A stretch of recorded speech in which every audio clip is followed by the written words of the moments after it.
पतंजलि योगा सूत्र, चैप्टर 2, सूत्र 21। तदर्थ एव दृश्यस्यात्म, अनुभव का स्वभाव उसके लिए है। प्रकृति की अपनी कोई रोशनी नहीं होती।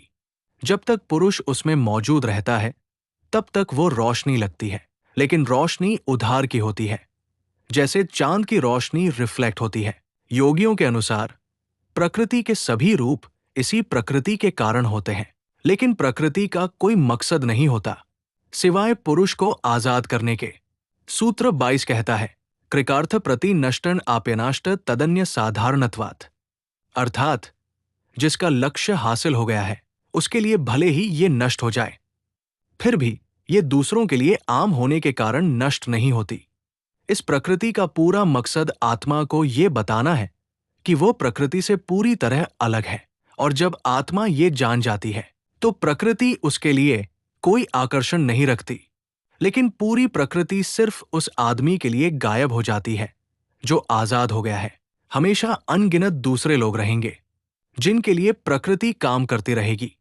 अगला सूत्र, सूत्र 23।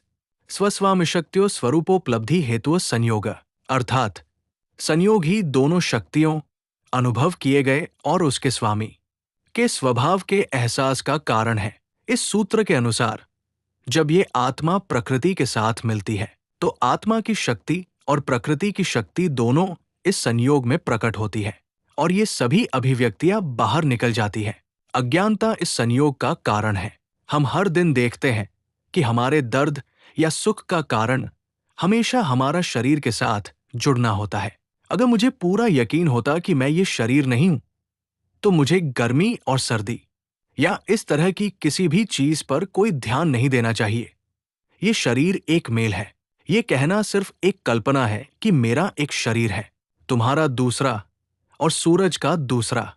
पूरा ब्रह्मांड पदार्थ का एक सागर है, और तुम एक छोटे से कण का नाम हो, और मैं दूसरे का और सूरज दूसरे का। हम जानते हैं कि ये मैटर लगातार बदल रहा है। जो एक दिन सूरज बना रहा है, अगले दिन वही हमारे शरीर का मैटर बन सकता है।